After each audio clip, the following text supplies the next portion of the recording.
So welcome back to my channel.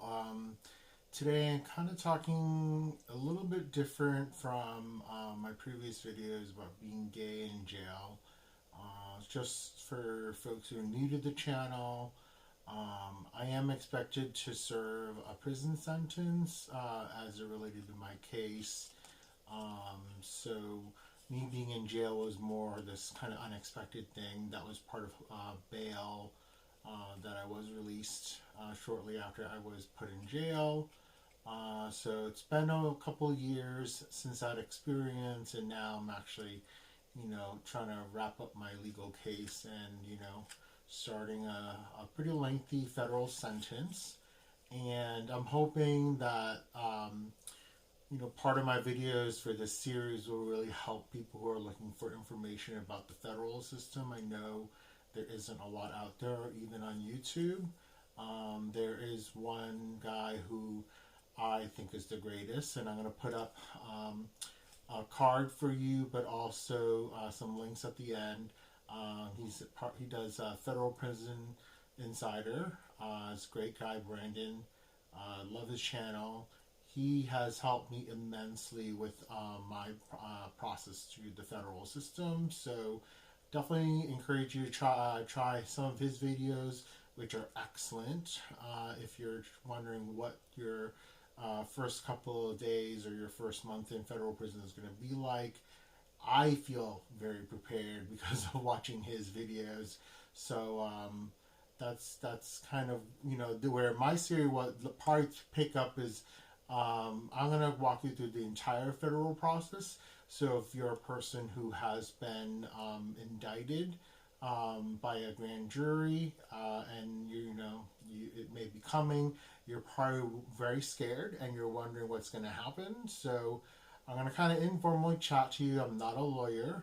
I am just strictly a person who's gone through the process, and I can try to tell you things that you want to know as a defendant, things that your family may be concerned about and that they want to do to help you as a defendant, and also some of the other things that may not be shared or discussed by either your lawyers or by people who are helping you, because there's a lot of information out there, and what we don't want to give is bad information. So I'm hoping as this introductory video will help you kind of get an understanding of what that process is going to look like. So if we're going to go to the very beginning of the process before we jump into anything about the courtroom. If you are alleged or suspected of any type of federal crime, the thing that's probably going to happen to you at some point is you're going to have the FBI or the U.S. Marshals come to your place to either place you under arrest or to serve your warrant, in which they're alerting you that essentially you have been indicted and that you with charges, federal charges, and that you're going to be arraigned. Personally, for my process, I've been arrested before. I've been arraigned in state court before. The federal court thing was a pretty big, serious deal, especially when they're bringing the FBI and U.S. Marshals to come to your place. So one thing I'll tell you, it's probably all the worst practices that you can think of in terms of what they do to get you out of a house, so that out in the open where they can place cuffs on you. They do not need to identify themselves, their names. They just knock on the door. If you don't know who it is, you're probably not going to answer it. They'll keep banging until you come out. And luckily, I had my public defender at the time, and I said, I don't know what's going on. These people just keep banging. And she checked. She called a few of her sources, and then she found out that they're from the U.S. Marshals. And they pretty much won't go away. So it's not like I could just hide in the home. I think they cased it out where they knew that I was actually physically at home. So my lawyer advised me to kind of relinquish myself to them, let them take me away. The first thing they do when they even get to you is they're gonna fingerprint and DNA swab you on scene right there so that you can start processing, whatever they need for those things to go into the federal system. And then when they arrested me, obviously they're going to put me in handcuffs, put me back on a squad car, and I was driven down to the federal courthouse. Depending on where you live, you may be close or far away from that. So that ride may be the scariest ride of your life, particularly if you've never been inside the federal courthouse.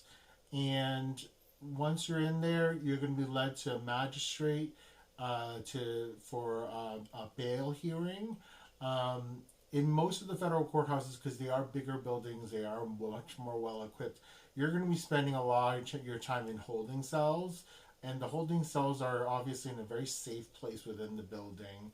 There are always tons of people in these holding cells because they're being transferred back and forth from their jails or prisons, so that they can have a hearing, whether it's ongoing case or an appeal that they're filing. So in a holding cell, if you're not even indicted yet, you're not even arraigned yet, you'll meet other people who are much further along in that process, including people who are wearing the prison jumpsuits.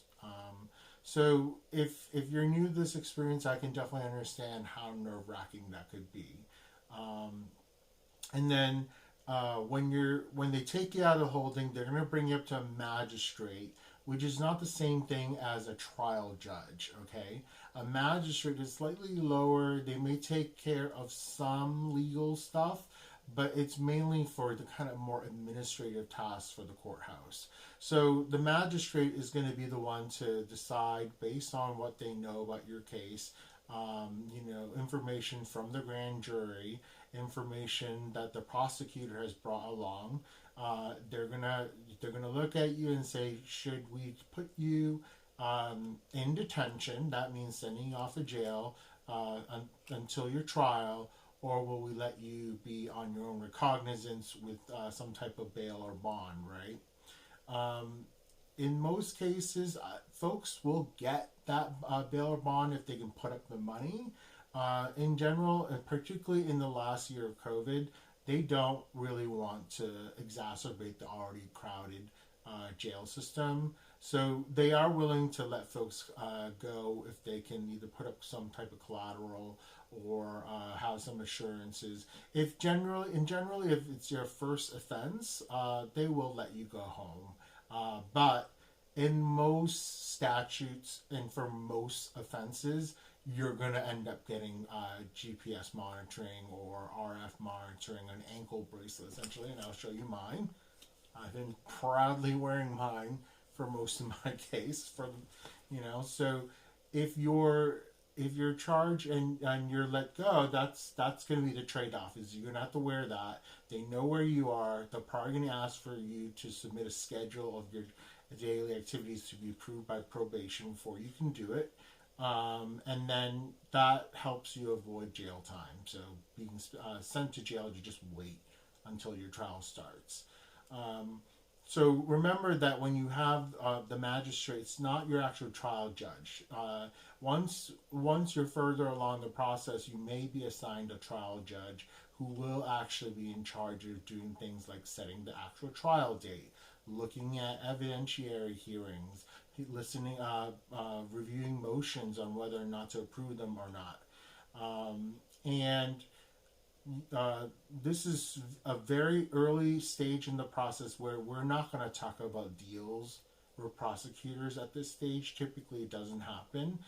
Usually happens way after there's an evidentiary hearing from the person who's going to represent you as a defendant, and they're going to try to look through the evidence before they even talk about plea deals. So I know if you're checking out this video and you're wondering how do plea deals work?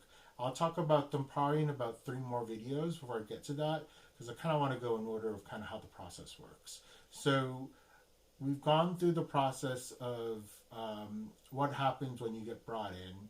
If you're lucky to be released, you'll be taken home. If you weren't lucky enough, you'd be detained in jail. You will at that point, if you are let home, you're going to have a probation officer, pretrial probation officer, who's in charge of making sure that you are where you say you are. If they need you to do any type of address verification or provide certain documents, they'll do that. I will tell you from the federal side, my personal experience, I've had pretty good probation officers who's helped me in this very early stage of the legal process. All women, from my experience, but in general, they don't do that kind of hard cop, like bad cop type of routine where they're trying to be get you in trouble or to try to irritate you and aggravate you to the point where you say or do something that could violate you. That hasn't happened to me, and they've always, in my opinion, I felt that they've been on my side. So that's kind of where you end off with this kind of initial entrance into the federal court system.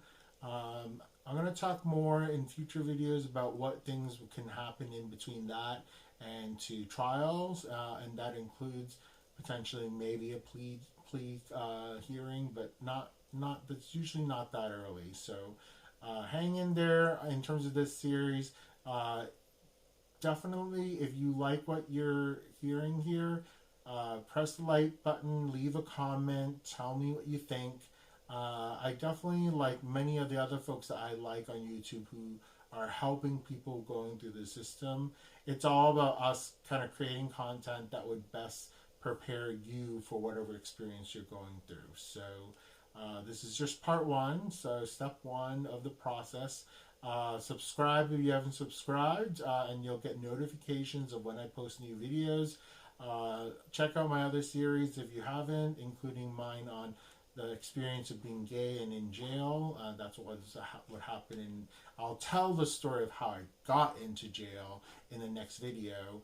And then also subscribe and listen to some of my other topics, such as my fish keeping videos. Those are a little bit not related to jail or prison or criminal justice system, but it's something that I personally am passionate about, and I hope you will enjoy it because it's something to keep your mind off of things. Okay, so I'll speak to you in the next video. So talk to you soon. Bye.